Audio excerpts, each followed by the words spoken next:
देखो स्टूडेंट, अभी हमने क्या डिस्कस किया है, ये चीज क्या है कि अगर ए हमारे पास कोई मैट्रिक्स है n क्रॉस n की, इसकी एंट्री कहाँ से, फील्ड एफ के अंदर से, और मैट्रिक्स आपके पास कैसी है, इनवर्टिबल, मतलब डिटरमिनेंट आपके पास क्या है, नॉन जीरो है। तो इन दैट केस ए की पावर माइनस एम आपके पास क्या बनता है, लीनियर कॉम्बिनेशन बनता है इन वेक्टर्स का, जहाँ पर m क्या पॉजिटिव इंटीजर है थ्रू आउट। अभी हमने इसका सोल्यूशन, इसका प्रूफ किया।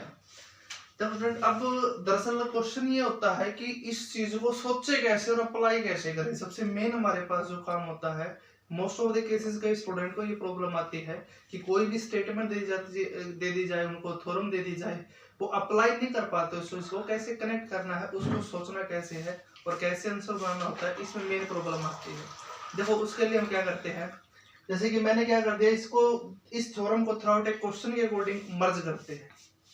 जैसे कि इसके अकॉर्डिंग कर दिया मैंने क्या कर दिया, एक और चीज बनाई इससे, लाइक रिजल्ट बनाना स्टार्ट कर दिया इस टाइप से,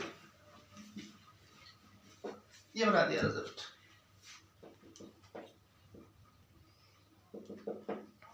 मैंने क्या कर दिया, ये बोल दिया आपको कि let a is equal to aij n cross n such that aij belongs to f and आपके पास क्या है यहाँ पर कि and A is non singular matrix.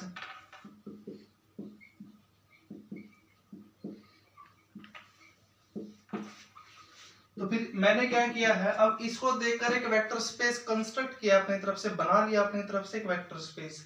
वो मान लिया इस टाइप से है कि V is equal to a की power n such that n belongs to z। तो मेरा ये टारगेट है कि आपको ये बताना है कि डायमेंशंस ऑफ V है वो आपके पास किस टाइप से बनती है, क्या कंडीशन सेटिस्फाई करती है, क्या नहीं करती, ये चीज है। देखो स्टूडेंट, ए आपको क्या गिवन है, n क्रॉस n की मैट्रिक्स है जिसकी एंट्री कहां से, फील्ड एफ के अंदर से, और ए आपके पास क्या गिवन है, नॉन सिंगुलर गिवन है। मेरा क्या टारगेट है, डायमेंशंस ऑफ V पर कमेंट करना है भी जस्ट कि डायमेंशंस आपके पास किस टाइप से बनती है। एक्चुअल में आपको बता भी दूं कि डायमेंशंस ऑफ V क्या बनती है आपके पास, लेस देन और इक्वल टू n बनती है। एक्चुअल में इस थ्योरम का प्रूफ कैसे करेंगे हम, उसको देखते हैं। प्रूफ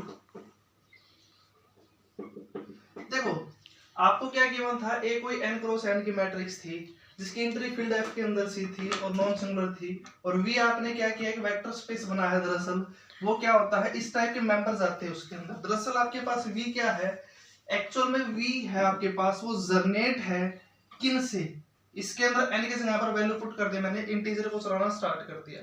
किस टाइप से है, इस टाइप से है कि identity a square and so on so fourth, a की पावर n माइनस 1, a की power n and so on so fourth, और यहाँ से a इनवर्स a की power minus 2 and so on so forth, इस टाइप से। Just मैंने क्या किया, इंटीजर को चलाना स्टार्ट किया, यहाँ पर वैल्यू पुट कर दी, तो दैट इंप्लाइज भी हमारे पास क्या बनता है, इस टाइप से जनरेटेड है।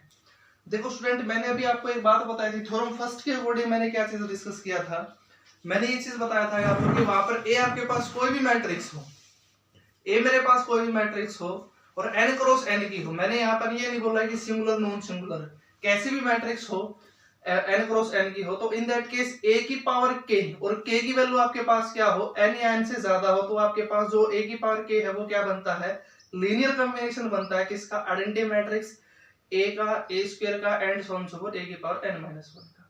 इसी कंसेप्ट को मैंने क्या कर दिया, इस चीज पर अप्लाई किया। देखो अभी आपने क्या बोला कि अगर ए कोई भी मैट्रिक्स हो, बात अलग दरअसल है, अलग अलग इसीलिए है क्योंकि उसने नॉन सिंगुलर दे दिया, उसका बेनिफिट मैं फिर कभी इसी चीज के अंदर आगे उठाऊंगा कि कैसे उसको सोचना है।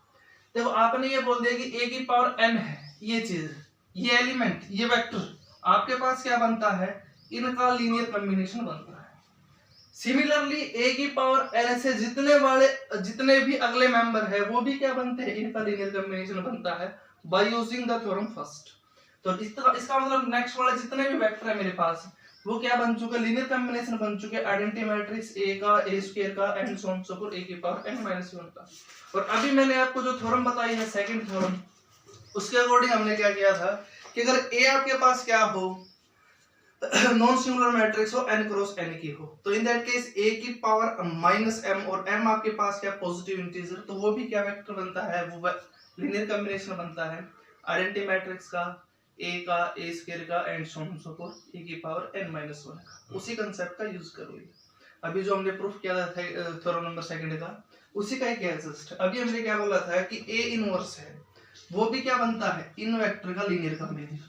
सिमिलरली ये भी linear combination and so on so fourth. इससे नेक्स्ट वाले जितने भी वेक्टर है वो हमारे पास क्या बनते हैं, इन वेक्टर का लीनियर कॉम्बिनेशन बनते हैं।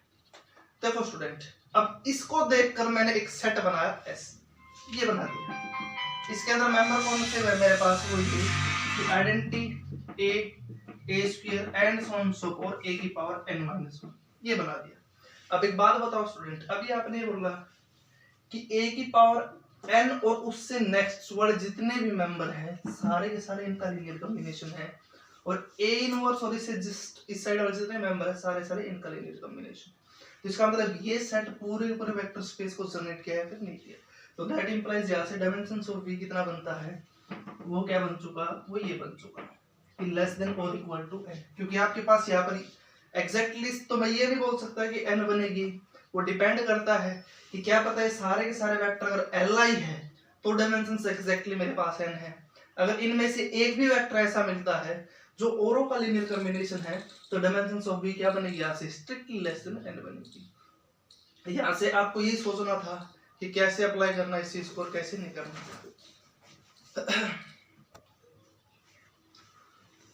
देखो स्टूडेंट, अभी हमने क्या डिस्कस किया था कि एप्लीकेशन को डिस्कस किया था कि केयले-मिल्टन थ्योरम की हमारे पास जो एप्लीकेशन है वो क्या थी, किस टाइप से उसका प्रूफ बनता है और कैसे चीजों को सोचना है, उसकी एप्लीकेशन को कैसे सोचना है, उसके अकॉर्डिंग हमने क्या किया था, रिजल्ट भी बनाए थे आपके लिए। और उसी चीज के according application of Cayley-Milton theorem पर बेस्ड हमारे पास कुछ एग्जाम के अंदर भी क्वेश्चन आए थे, उनमें से एक क्वेश्चन मैंने उठा लिया है, उसको देखते हैं कैसे आप सोचते हो, कैसे करें उस चीज को सोल्व और कैसे उसका आंसर बनाए। देखो क्या गिवन है। देखो स्टूडेंट, इसने बोल दिया कि ए आपके पास कोई मैट्रिक्स है किसके अंदर से, m10 ओवर c के अंदर से। m10 ओवर c आपके पास जहां पर उसने स्पेशली डिफाइन भी कर दिया कि एक्चुअल में है क्या। m10 ओवर c के अंदर आपके पास क्या है, एक वेक्टर स्पेस है जिसके अंदर 10 क्रॉस 10 की सारी मैट्रिक्स है, जिसकी एंट्री कहां से है, c के अंदर से है, कॉम्प्लेक्स नंबर है उसकी एंट्री। फिर उसने क्या कर दिया, उसने बोल दिया कि WA आपके पास क्या है, सब स्पेस है इसका, ये वेक्टर स्पेस और WA इसका सब स्पेस है, सच दैट इस टाइप से है वो आपके पास, और स्पैन है दिस वेक्टर, इन वेक्टर से स्पैन है। तो आपको बताना है कि इनमें से क्या चीज ठीक है और क्या नहीं। देखो स्टूडेंट, दरअसल इस क्वेश्चन के अंदर हमारे पास क्या है, कुछ भी नहीं है, just simple application of Cayley-Milton theorem. Apply करो, चीजों को सोचो समझो, क्या डाटा गिवन है क्या नहीं गिवन है, उसी के अकॉर्डिंग चलना है, और सिंपल सा क्वेश्चन हमारे पास इसका आंसर बन जाता है। देखो इसने क्या दिया था और ध्यान से सोचना कि कैसे करते हैं। देखो स्टूडेंट, इसने बोला कि WA आपके पास क्या है, सब स्पेस है इसका, और WA किस टाइप से स्पैन है, इन वेक्टर से स्पैन है, और WA के डायमेंशंस पर ही थ्रू आउट इसने ऑप्शन के अंदर कमेंट किया है, इसलिए मैंने क्या कर दिया, WA को ही लिखना स्टार्ट कर दिया। एक्चुअल में WA है वो किस टाइप से स्पैन है कि इन वेक्टर से स्पैन है, इन मेंबर से स्पैन है। मैंने क्या कर दिया, n की वैल्यू थ्रू आउट चलाना स्टार्ट कर दिया। तो WA है, A है, वो किस टाइप से जनरेट हुआ, identity A square and so on so fourth, A की पावर कितना बनता है यहाँ से 9 और A की power 10 and so on so forth, इस टाइप से एलिमेंट है WA के स्पैनिंग सेट के अंदर। देखो स्टूडेंट, ए आपके पास किसके अंदर थी, इसके अंदर गिवन है मैट्रिक्स, अब इसके अंदर क्या है हमारे पास सारे की सारी 10 क्रॉस 10 की मैट्रिक्स है, तो WA भी क्या बनी यहाँ से 10 क्रॉस 10 की मैट्रिक्स। अब 10 क्रॉस 10 की मैट्रिक्स है, और मैंने अभी आपको एक चीज बताई थी कि जब कभी भी आपके पास क्या होता है, कोई मैट्रिक्स होती है n क्रॉस n की,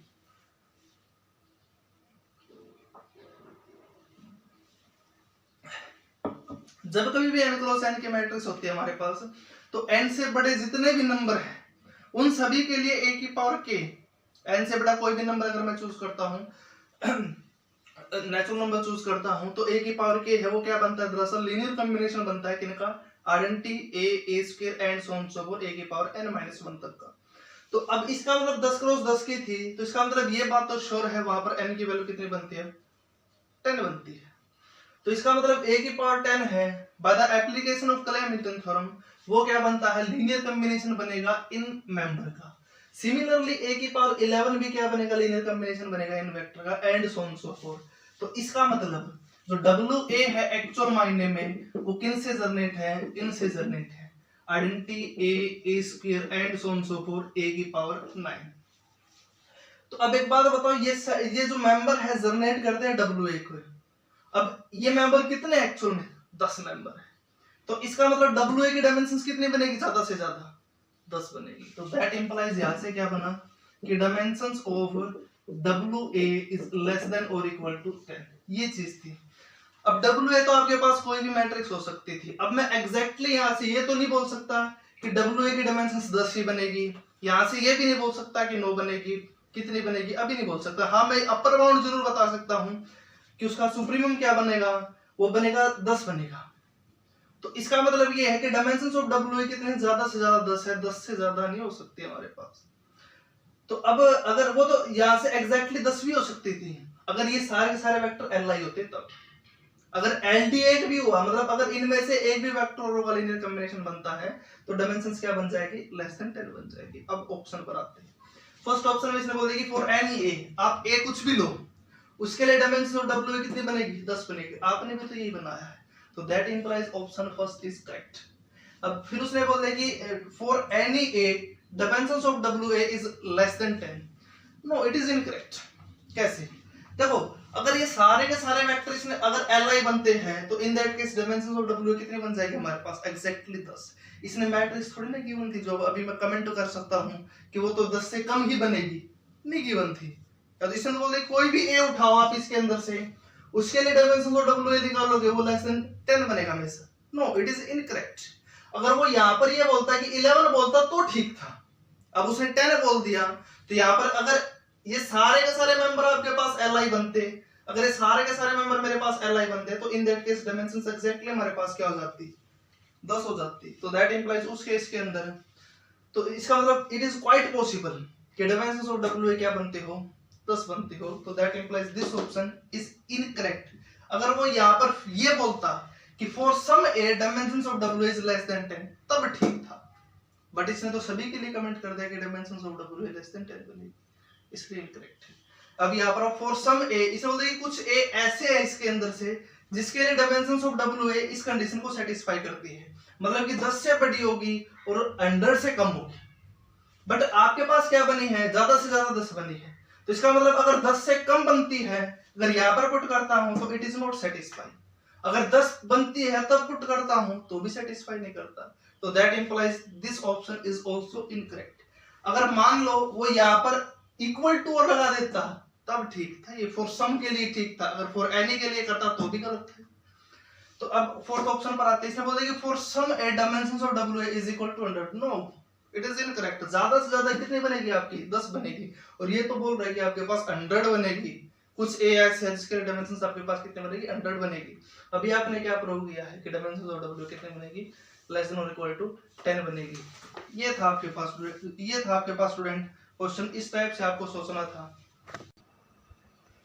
देखो स्टूडेंट, अभी हमने जो क्वेश्चन डिस्कस किया था उसका हमारे पास क्या आंसर बनता है, सिर्फ और सिर्फ फर्स्ट ऑप्शन बनता है।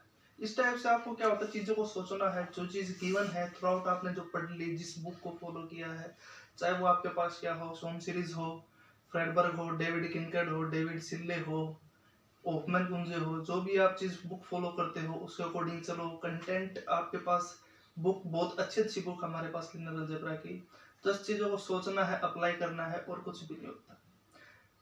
अब देखो एक और क्वेश्चन है इसी टाइप का, एप्लीकेशन ऑफ क्ले-हैमिल्टन थ्योरम पर ही था, और वो भी हमारे पास है। It is so easy question. इसी टाइप से एक क्वेश्चन और पूछा गया था एग्जाम के अंदर, उसी पर और आते हैं।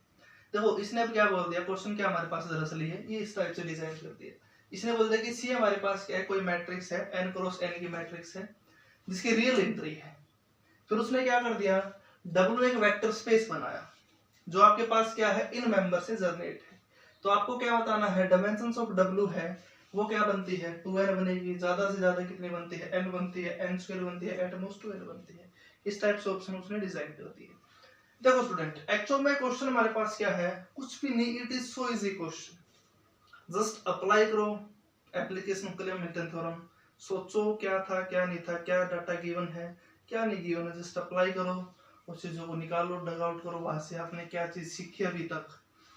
Now come to the point. देखो डब्ल्यू ने क्या, सी क्या बोल रहा है, एन क्रॉस एन की मैट्रिक्स है, एन क्रॉस एन की मैट्रिक्स है, डब्ल्यू है, उसका स्पैनिंग सेट गिवन है, तो दैट इंप्लाइज यहां से डब्ल्यू है, it is generated by identity C square C and so on so forth, C की पावर n माइनस 1, सी की power n and so on so forth, C की power 2n, इनसे generate. देखो student, अभी हमने क्या discuss किया था, जो एप्लीकेशन ऑफ क्ले-मिल्टन थ्योरम थी उसके अंदर हम ये चीज डिस्कस कर चुके थे कि अगर ए कोई भी मैट्रिक्स n क्रॉस n की, तो ए की पावर जो नेक्स्ट वाले जितने ही बनाते हो आप n या n से ज्यादा, वो सारे के सारे क्या बनते हैं, एलिमेंट वेक्टर लीनियर कॉम्बिनेशन बनते हैं किनका, identity a square and so on so fourth a की पावर n माइनस 1 का। अब इसी पर ही उसको अप्लाई किया मैंने। आपने क्या बोल दिया, सी n क्रॉस n की कोई मैट्रिक्स गिवन थी जिसकी रियल एंट्री थी। अब W का स्पेलिंग सेट आपको ये गिवन है, तो that implies by the application of clay-Milton theorem, तो C की पावर n जो ये मेंबर है, जो ये मैट्रिक्स है, वो क्या बनती है, इन सब का लीनियर कॉम्बिनेशन बनेगी, और C की पावर n प्लस 1 वो भी इनका लीनियर कॉम्बिनेशन बनेगी by using the application of clay-Milton theorem. तो दैट इंप्लाइज जितने भी नेक्स्ट वाले हमारे पास ये मेंबर है, वो सारे के सारे क्या बनते हैं, वो लीनियर कॉम्बिनेशन बनते हैं इन वेक्टर का। तो एक्चुअल मायने में W है वो हमारे पास क्या है, जनरेट होता है इनसे identity C square and so on so forth, C की पावर n माइनस 1 से। अब ये कितने मेंबर है, n मेंबर है। अब W के स्पैनिंग सेट के अंदर n मेंबर है, तो that implies dimensions of W कितनी बनी यहां से, लेस देन और इक्वल टू n बनती है। अब फिर से वही बात, ज्यादा से ज्यादा कितनी बनेगी, n बनेगी। अब आते हैं इस चीज पर। देखो फर्स्ट ऑप्शन में बोल दिया इसने कि 2n बनेगी, नो, ज्यादा ज्यादा कितने बनेगी आपके पास, n बनेगी, तो that implies this option is incorrect. इसने बोल दिया कि डायमेंशंस ऑफ W आपके पास वो कितने बनेगी, n स्क्वायर बनेगी, ये भी इनकरेक्ट है, क्योंकि आपको ये पता है कि डायमेंशन ज्यादा ज्यादा कितने बनती है, n बनती है, n स्क्वायर थोड़ी ना बनेगी, तो that implies this option is also incorrect. अब इस पर आते हैं। इसने बोला कि एट मोस्ट n, मतलब कि ज्यादा से ज्यादा n, और आपने क्या बोला है, यही बोला है, तो इसका मतलब ऑप्शन बी इज करेक्ट। अब डी पर आते हैं। इसने बोल दिया कि एट मोस्ट 2n, ज्यादा से ज्यादा कितनी बनती है, 2n बनती है। अब देखो आपने यहां से ये तो बोल दिया कि dimensions of W is less than और इक्वल टू n, इसको मैं ऐसे भी तो लिख सकता हूं, इज लेस देन और इक्वल टू 2n, तो that implies dimensions of W is less than और इक्वल टू 2n। तो इसका मतलब क्या हुआ, डायमेंशंस ऑफ W ज्यादा से ज्यादा कितनी है, 2n, तो that implies this option is also correct. Logically just simple इस चीज से आपने ये बनाया, फिर से वही चीज अप्लाई कर दी, डायमेंशंस ऑफ W कितनी बनी, ज्यादा से ज्यादा 2n, तो that implies logically this option is also correct. तो दैट इंप्लाइज ये क्वेश्चन था हमारे पास, इस टाइप से एप्लीकेशन ऑफ क्ले-मिल्टन थ्योरम थी, और option B and B is correct. देखो स्टूडेंट, अभी हमने एक क्वेश्चन और डिस्कस किया था जो टोटली बेस्ड था किस पर, एप्लीकेशन ऑफ क्ले-मिल्टन थ्योरम पर। सिमिलरली एक और क्वेश्चन है एग्जाम के अंदर आया था, just it is also the application of clay-Milton theorem. देखो इसने क्या बोल दिया, क्वेश्चन दरअसल आपके पास क्या गिवन है, ये इसने बोल दिया कि W है आपके पास वो P ऑफ B टाइप का है, जहां पर P क्या है, पॉलिनोमियल है जिसके रियल कोएफिशिएंट है, और B ये मैट्रिक्स थी। मतलब ध्यान से समझना स्टेटमेंट क्या है, और एक्चुअल में स्टेटमेंट ही इसके आपको आंसर तक पहुंचा देती है, मोर देन सफिशिएंट है।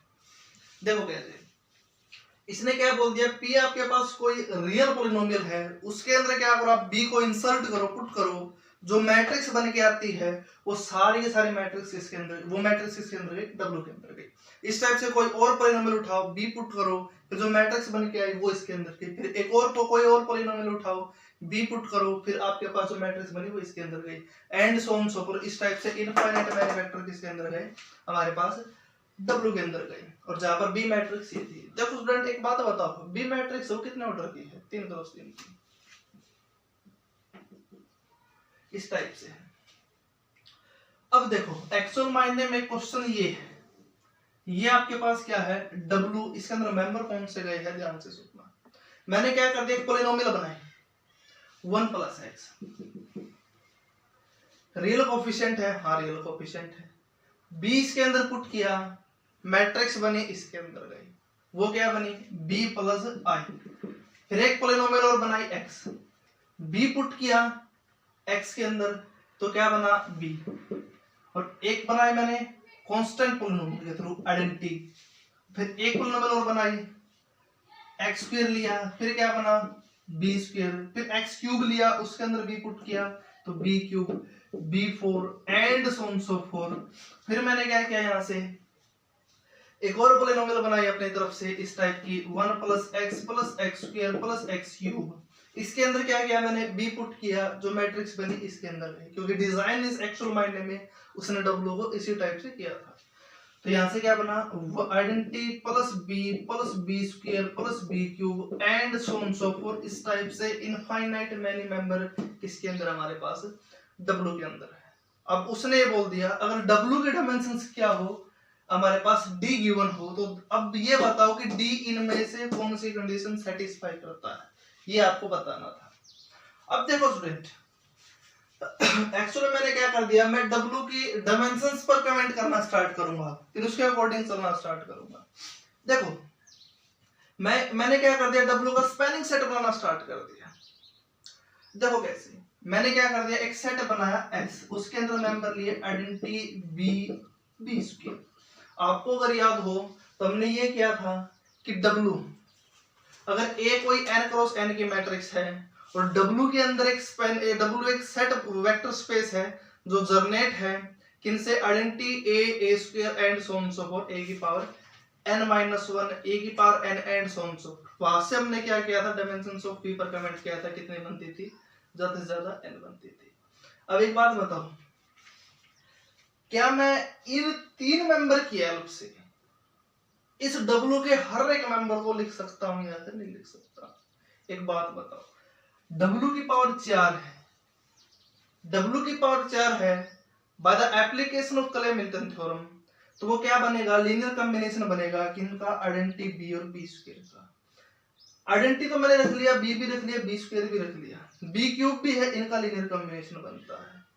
और अगर और कोई पोलिनोमियल बनाता हूं जो ज्यादा कितने डिग्री की है, 2 डिग्री की है, तो दैट इंप्लाइज उसको मैं इनकी हेल्प से लिख सकता हूं, क्योंकि आप इसमें बी पुट करोगे, यहाँ पर पुट करना आपको, उनको मैं इनकी हेल्प से लिख सकता हूं। जब कभी मैं हायर डिग्री वाली बनाऊंगा, मान लो 20 से ज्यादा वाली बनाऊंगा, तो इन दैट केस में जो 3 से ज्यादा वाली डिग्री की बनाऊंगा, 3 या 3 से ज्यादा की डिग्री की बनाऊंगा, तो उसको मैं रिड्यूस कर लूंगा, कि मुझे ये पता 3 या 3 से ज्यादा वाले जो बी की पावर है वो लीनियर कॉम्बिनेशन इन्हीं का ही बनते हैं। तो इसका मतलब एक्चुअल मायने में आपके पास जो W है उसका हर एक मेंबर इन तीन मेंबर से क्या हो जाता है, फिर बनना स्टार्ट हो जाता है। तो दैट इंप्लाइज यहां से अभी तक आप W की डायमेंशंस क्या बोल सकते हो, dimensions of W is less than और इक्वल टू 3। तो that implies dimensions of W कितनी गिवन थी आपको, D गिवन थी, तो that implies D is less than और इक्वल टू 3। तो इसका मतलब जो W वेक्टर स्पेस है जिसके अंदर मेंबर कौन से है, वे मैट्रिसेस गई है जो क्या करते हो, रियल पोलिनोमियल है उसके अंदर पुट करके बनाई गई थी आपने, और जहां पर बी वो गिवन थी। अब सुनो, अभी तक तो हमने बी का यूज नहीं किया, अभी तक तो जस्ट हमने अपनी ही इंफॉर्मेशन अप्लाई की, जस्ट एप्लीकेशन अप्लाई की है क्ले-मिल्टन थ्योरम की, और उसके अकॉर्डिंग बनाने की कोशिश की है। एक बात बताओ स्टूडेंट, फर्स्ट ऑप्शन में तो इसने ये बोल दिया, फर्स्ट ऑप्शन के अकॉर्डिंग आप एक्चुअल में आपका क्या आंसर बना है, डायमेंशंस ऑफ डी है वो ज्यादा कितने बनते हैं, 3 या 3 से कम। फर्स्ट ऑप्शन में बोल दिया कि डी है वो इस कंडीशन को सेटिस्फाई करता है, मतलब कि यहां से जो डी की वैल्यू है क्या क्या बनती है, 4 या 4 से बड़ी और 6 या 6 से छोटी। अगर डी की वैल्यू 3 या 3 से ज्यादा बनती है तो इसका मतलब वो इस कंडीशन को सेटिस्फाई नहीं करता। इसके अकॉर्डिंग तो ये बनता है, ये बोलता है कि डी की वैल्यू क्या बननी चाहिए, फर्स्ट ऑप्शन के अकॉर्डिंग या तो 4 बने या 5 बने या फिर 6 बने। आपको तो ये पता है कि ज्यादा से ज्यादा कितनी बननी है, 3 बननी है, वो इसको थोड़ी ना सेटिस्फाई करेगा, तो that implies this option is incorrect. अब सिमिलरली इस पर आए, इसके अकॉर्डिंग समझना स्टार्ट कर दिया, इसने बोल दिया कि जो डी है वो इस कंडीशन को सेटिस्फाई करता है। कौन सा ऐसा नंबर है जो इस रियल नंबर है जो इस कंडीशन को सेटिस्फाई करता है, क्योंकि आपने डी डायमेंशंस है, इसका मतलब आपको क्या करना पड़ेगा, इस कंडीशन को सेटिस्फाई करने वाले नंबर नेचुरल नंबर ही उठाने हैं। इसका मतलब कौन कौन से बने यहाँ से, या तो 6 या 7 या 8 या 9, बट आपने अकॉर्डिंग टू द सिचुएशन क्या बोला, ज्यादा से ज्यादा 3 हो, ज्यादा कोई भी नंबर 3 हो, इस कंडीशन को सेटिस्फाई नहीं करता, तो दैट इंप्लाइज यहाँ से ये ऑप्शन भी क्या बनता है, इनकरेक्ट बनता है। फिर उसके बाद ऑप्शन थर्ड और फोर्थ इस पर आया। अब इसके अकॉर्डिंग ये बताओ मुझे, इसने बोल दिया कि 3 इज लेस देन और equal to 8 is less than और equal to 3 is less than और equal to d is less than और इक्वल टू 8। इसने बोल दिया कि जो डायमेंशन है d की वो क्या बनेगी, 3 या 3 से बड़ी, 8 या 8 से छोटी। और ऑप्शन डी के अकॉर्डिंग इसने बोल दिया कि 3 या 3 से बड़ी, 4 या 4 से छोटी। तो आपको ये पता कि डायमेंशंस ऑफ डी है वो ज्यादा से ज्यादा कितने बनते हैं स्टूडेंट, 3 बनते हैं। आप एक तो इसको ऐसे भी कर सकते थे, एक और तरीका मैं आप इसको 2 तरीके से सोचेंगे अभी, एक और तरीका मैं आपको फिर से बताऊंगा कि क्या है, एग्जैक्टली डी की वैल्यू भी निकालोगे आप। चलो पहले डी की वैल्यू ही निकाल लेते हैं। एक बात बताओ, आपने ये बोल दिया कि जो सेट एस है वो जनरेट करता है डब्ल्यू को, तो क्यों ना मैं क्या कर दिया, बी स्क्वायर की वैल्यू निकाल ली पहले। बी स्क्वायर की वैल्यू क्या बनती, देखो बी मैट्रिक्स ये थी, बी स्क्वायर निकाल लिया मैंने। बी स्क्वायर क्या बना मेरे पास, वो ये बन चुका 0 0 1, फिर क्या बना 1 0 0, फिर क्या बना 1 0 1 और ये 0। तो दैट इंप्लाइज जो डायमेंशंस जो s है, जो w है, वो किन चीज से जनरेट है, वो इन चीज से जनरेट है। w is generated by identity matrix 1 0 0 0 0 0 sorry 0 1 0 0 1। फिर b मैट्रिक्स कौन सी थी, वो ये थी 0 1 0 0 0 1 1 0 0। फिर b स्क्वायर वो क्या थी, वो ये थी 0 0 1 1 0 0 0 1 0, ये चीज थी। अब देखो स्टूडेंट, आपको ये पता है कि ये 3 वेक्टर है वो जनरेट करते हैं W। अब मुझे ये चीज और चेक करना कि अगर ये Li बनते हैं, लिनियरली इंडिपेंडेंट बनते हैं, तो दैट इंप्लाइज उसके इसके अंदर डायमेंशंस ऑफ W कितने बन जाती है, हमारे पास 3 बन जाती है। अगर LD बन जाते हैं तो लेस देन 3 बनेगी। अब आते हैं लिनियरली डिपेंडेंसी और इंडिपेंडेंसी चेक करना स्टार्ट कर दिया। वो कैसे करते थे आप, कि इसको A से, इसको B से और इसको C से मल्टीप्लाई कर दो और ऐड कर दो, किससे इक्वेट कर दो, 0 से इक्वेट कर दो। अगर उसका सॉल्यूशन सिर्फ और सिर्फ 0 ही बनता है तो इन दैट केस ये वेक्टर क्या बनते हैं, हमारे पास Li बनते हैं। मैंने क्या कर दिया, इसको A से मल्टीप्लाई, इसको B से और इसको C से मल्टीप्लाई करके ऐड कर दिया। तो क्या वैल्यू बनी मेरे पास, ये A into 1 0 0 0 1 0 0 0 0 sorry 1 plus B into 0 1 0 0 0 1 1 0 0 plus C into 0 0 1 1 0 0 0 1 0 is equal to 0 0 0 0 0 0 0 0 0। ये चीज थी। मल्टीप्लाई करके जस्ट एडजस्ट कर लिया टर्म को, तो हमारे पास क्या वैल्यू बनी है, वो ये बन चुकी है कि A 0 A B C, फिर क्या वैल्यू बने मेरे पास, ये सॉरी ये C, तो फिर क्या वैल्यू बनी मेरे पास, ये वो ये बन चुकी है थर्ड पोजीशन के, इस पोजीशन A to 1 पोजीशन के अकॉर्डिंग C, फिर A, फिर B, और फिर क्या बनी यहाँ पर value B C A is equal to 0 0 0 0 0 0 0 0 0। तो दैट इंप्लाइज यहाँ से A B C की वैल्यू क्या बनी मेरे पास, 0 बन चुकी है। तो दैट इंप्लाइज जो तीनों वेक्टर थे हमारे पास वो क्या थे, Li थे। अब जो सेट था S, आपने जो ये बनाया था आइडेंटिटी B स्क्वायर, आपको ये पता है कि जो ये सेट है W के हर मेंबर को जनरेट करता है और Li भी है। तो that implies this set form the basis of this vector space, so that implies dimensions of W is equal to 3, so that implies 3 इस कंडीशन को भी सेटिस्फाई करता है, इसको भी सेटिस्फाई करता है, तो इसलिए option C and D is correct. एक तो ये चीज थी। एक और तरीके का और सोचते हैं हम इसको। आपको एक बात बताओ, आपने दूसरे तरीके से मैं इसका आंसर बनाऊंगा, वैसे क्वेश्चन में ही इसने थोड़ी सी गड़बड़ कर दी थी पूछने वाले ने। उसने एक्चुअल मायने में क्वेश्चन थोड़ा सा उसने सेंस बिना सॉल्व किए भी आप इसका आंसर बना सकते थे। आपने देखो ऑप्शन ए और बी को तो इनकरेक्ट कर दिया है। आपको ये पता कि क्वेश्चन के अंदर या तो ये ठीक है या ये ठीक है या दोनों ठीक है। आप ऑलरेडी ये चीज कर चुके थे उस टाइम पर कि dimensions of W is less than और इक्वल टू 3।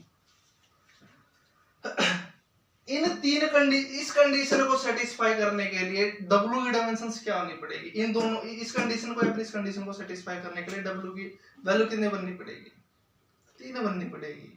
तो दैट इंप्लाइज यहाँ से डायरेक्ट आपको ये पता है कि क्वेश्चन इनमें से या तो एक ये ठीक है या ये ठीक है। अगर ये ठीक है और ये ठीक है, अगर ये ऑप्शन ठीक है और ये आपको पता है कि ये कंक्लूजन निकाल चुके, तो W की वैल्यू क्या बननी पड़ेगी, 3। अगर ये ठीक है तो भी तो 3 बननी पड़ेगी। तो दैट इंप्लाइज यहाँ से क्या बनता, तब भी आपके पास C और D की आंसर ठीक था। इस टाइप से आपको स्टूडेंट सोचना था। मैंने 2 तरीकों से इस क्वेश्चन को सॉल्व आउट करके बता दिया। इस टाइप से सोचो। ये था हमारे पास एप्लीकेशन ऑफ क्लेमेंट।